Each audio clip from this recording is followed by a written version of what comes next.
Welcome students. Today we are discussing the topic depreciation. Depreciation को simple language में अगर हम एक्सप्लेन करें तो डेप्रिशिएशन क्या है, किसी भी एसेट की वैल्यू में लगातार कमी आना।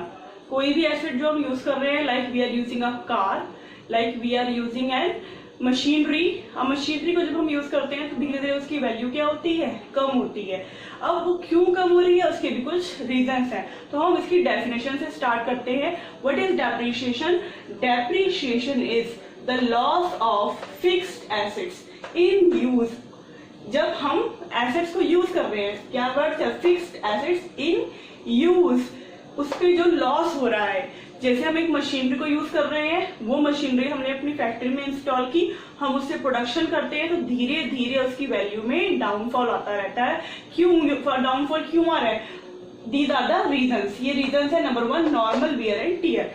नॉर्मल वियर एंड टियर क्या होता है, छोटी मोटी टूट फूट होती रहती है पुर्जों में मशीन के, तो उससे उसकी वैल्यू में डाउनफॉल आता है। Secondly accidental damages. कोई एक्सीडेंट हो जाता है, जो हमारी मशीनरी है उसमें कुछ ना कुछ खराबी आ जाती है जिसकी वजह से उसकी वैल्यू कम हो जाती है। And third is expected obsolescence. अब ये ऑब्सोलिसेंस क्या होता है? ऑब्सोलिसेंस का मतलब है ऑब्सोलीट। ऑब्सोलिसेंट वर्ड कहां से आया है? From the word obsolete. Obsolete का मतलब है आउटडेटेड। किसी भी चीज का आउटडेटेड मतलब जो चीज अब यूज करने लायक नहीं है, उसकी जगह पर एक बेटर टेक्नोलॉजी मार्केट में अवेलेबल है, उस चीज को हम कहते हैं आउटडेटेड हो गई वो चीज। तो अगर एक्सपेक्टेड ऑब्सोलिसेंस है, मतलब क्योंकि नई नई टेक्नोलॉजी आ रही है, हमारी जो टेक्नोलॉजी है वो बहुत डायनामिक है। जब हम मशीन यूज करते हैं तो कुछ टाइम बाद ही देखने हैं मार्केट में उससे बेटर मशीन अवेलेबल है। Like you are using mobile phones, तो हर 6 महीने बाद, 6 महीने बहुत बड़ा टाइम कह रही हूँ मैं, हर 1-2 महीने बाद आप देखते हैं मार्केट में कुछ न्यू टेक्नोलॉजी आ जाती है जिससे कि पुरानी टेक्नोलॉजी क्या हो जाती है, ऑब्सोलीट हो जाती है। तो इस ऑब्सोलिसेंस की वजह से उसकी वैल्यू कम हो जाती है। ठीक है, आप सबको पता है कि आप कार्स परचेज करते हैं, तो कार परचेज करते हैं तो पुराना मॉडल क्या हो जाता है, ऑब्सोलीट हो जाता है, उसकी वैल्यू कम हो जाती है, जबकि नए मॉडल की जो वैल्यू है वो ज्यादा होती है। ठीक है, यहां तक आपको ये कंसेप्ट आई थिंक क्लियर होगा।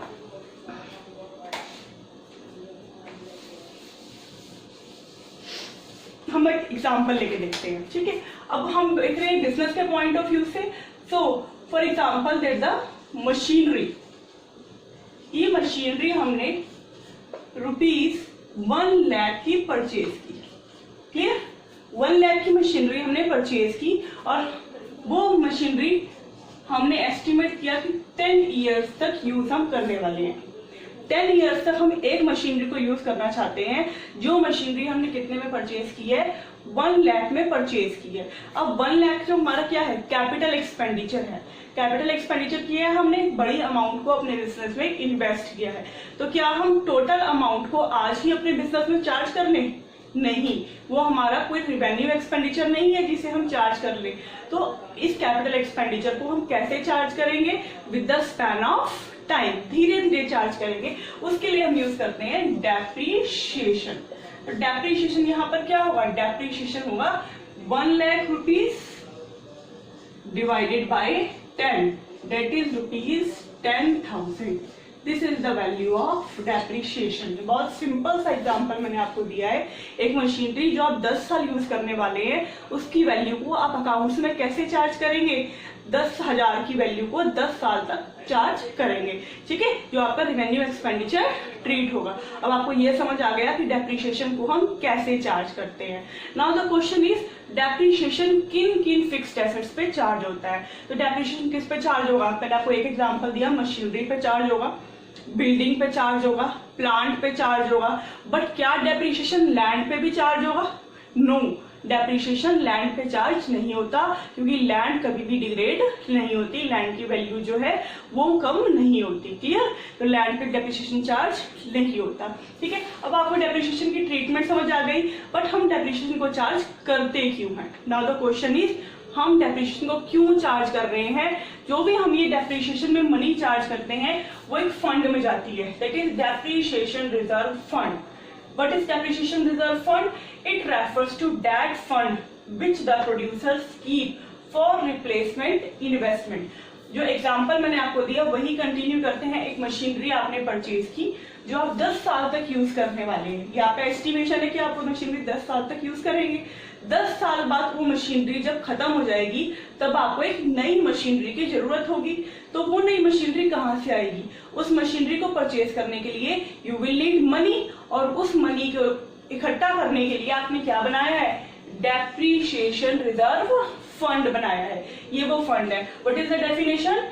It is the fund which producers keep for replacement investment, जो हम एक मशीनरी को रिप्लेस करने के लिए बना रहे हैं। जब हमें अपनी बिजनेस में दोबारा से इन्वेस्टमेंट करनी होगी after a span of time that is 10 years, तो हमें और मनी की नीड होगी, और उसके लिए हमने क्या बनाया है? ये फंड बनाया है। अगर हम ये फंड नहीं बनाते, देन अगर हम फंड नहीं बनाएंगे तो क्या होगा? हमें और मशीनरी की नीड पड़ेगी, और वो मशीनरी हम कहाँ से लेंगे? अपनी बिजनेस में जो मनी अवेलेबल है उसमें से लेंगे। हमारे पास क्योंकि फंड तो है ही नहीं, हमने एक्स्ट्रा मनी इकट्ठा की ही नहीं है, तो उससे क्या होगा? उससे रिप्लेसमेंट इन्वेस्टमेंट नहीं होगी। लैक ऑफ रिप्लेसमेंट इन्वेस्टमेंट की वजह से fall in the level of output, income and employment, क्योंकि आपने बिजनेस के पैसे यूज कर लिए एक मशीनरी परचेज करने में, तो आप हो सकता है रॉ मटेरियल को उतनी क्वांटिटी में परचेज ना कर पाए, लेबर को टाइमली पेमेंट ना कर पाए, जिससे क्या होगा? आउटपुट कम होगा, इनकम कम होगी, एम्प्लॉयमेंट कम होगी। अब लोगों को इनकम कम मिल रही है तो लोग डिमांड कम करेंगे, ठीक है, जिससे इकोनॉमिक स्लो डाउन आ जाता है, और उससे इम्पैक्ट से क्या होगा? लो लेवल इक्विलिब्रियम ट्रैप में हमारी इकोनॉमी फंस सकती है, और economy can be trapped into low level equilibrium trap. अब लो लेवल इक्विलिब्रियम ट्रैप क्या है? सिंपल सी बात है, जब लोगों के पास इनकम कम होगी, ठीक है, तो कम आउटपुट प्रोड्यूस होगा, और जब कम आउटपुट प्रोड्यूस होगा तो अगेन लोगों के पास इनकम कम होगी, और यही प्रोसेस चलता रहेगा, और हम ट्रैप में फंस जाएंगे। हमें इस ट्रैप से निकलने के लिए क्या करना पड़ेगा? इकोनॉमी में और इन्वेस्टमेंट करनी पड़ेगी, और इन्वेस्टमेंट करके ही हम इससे बाहर आ सकते हैं। Clear? I think this topic is clear to you. Next topic हम कर रहे हैं इससे रिलेटेड कि डेप्रीशिएशन में एक्सपेक्टेड ऑब्सोलिसेंस को तो हम लेते हैं, बट अनएक्सपेक्टेड ऑब्सोलिसेंस को नहीं लेते। क्लियर? दो तरह की ऑब्सोलिसेंस होती है। एक मैंने आपको बताया एक्सपेक्टेड ऑब्सोलिसेंस, उसका मैंने आपको एग्जांपल दिया कि एक्सपेक्टेड ऑब्सोलिसेंस वो है जब हमें पता है कि हमारी मशीनरी विद इन 10 years क्या हो जाएगी? आउटडेटेड हो जाएगी, और हमें क्या करना पड़ेगा? एक नई मशीनरी परचेज करनी पड़ेगी। क्यों? Due to change in technology में चेंज आने की वजह से। तो जब हमारी ऑब्सोलिसेंस क्या हो? एक्सपेक्टेड हो, तो उसे हम डेप्रीशिएशन में चार्ज करते हैं, मतलब वो हमारे अकाउंटिंग में चार्ज होता है, और उसे हम कहते हैं डेप्रीशिएशन का सेकंड नेम क्या है? Second name of depreciation is consumption of fixed capital.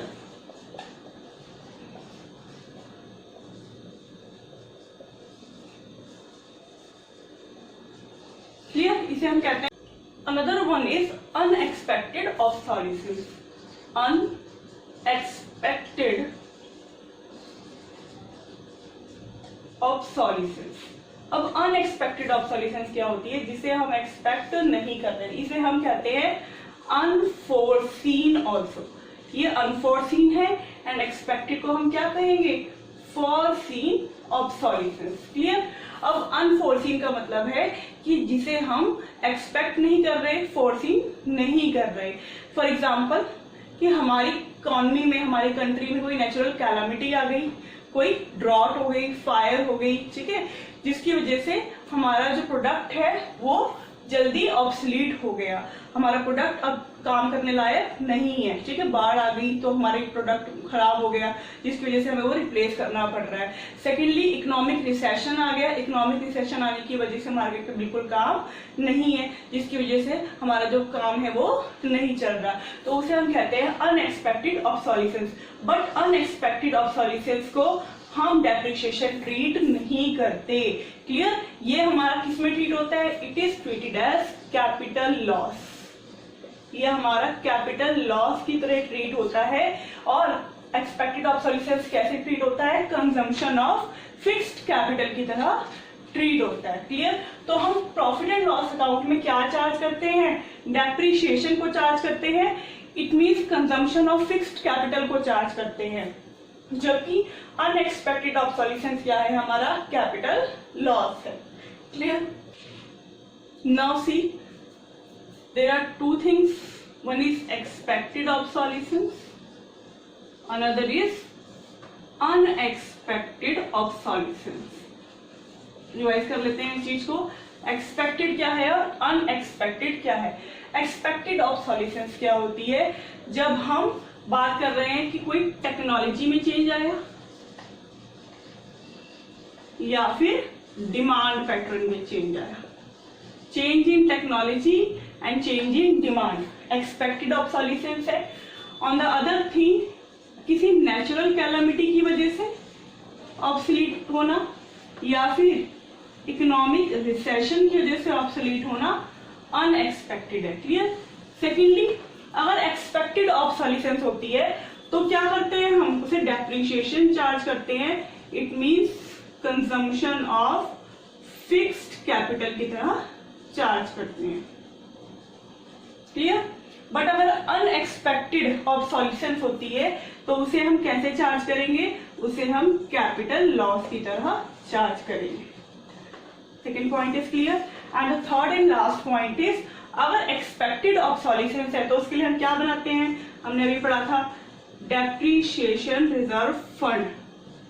Depreciation reserve fund में हम मनी इकट्ठी करते हैं और जब भी हमारी एक्सपेक्टेड ऑब्सोलिसेंस होती है तो हम उस मनी से मशीनरी को, अपनी बिल्डिंग को रिप्लेस कर लेते हैं। ठीक है? जबकि अनएक्सपेक्टेड ऑब्सोलिसेंस क्या होता है, अगर कोई नेचुरल कैलामिटी आ जाए तो हमें क्या करना पड़ता है, इंश्योरेंस।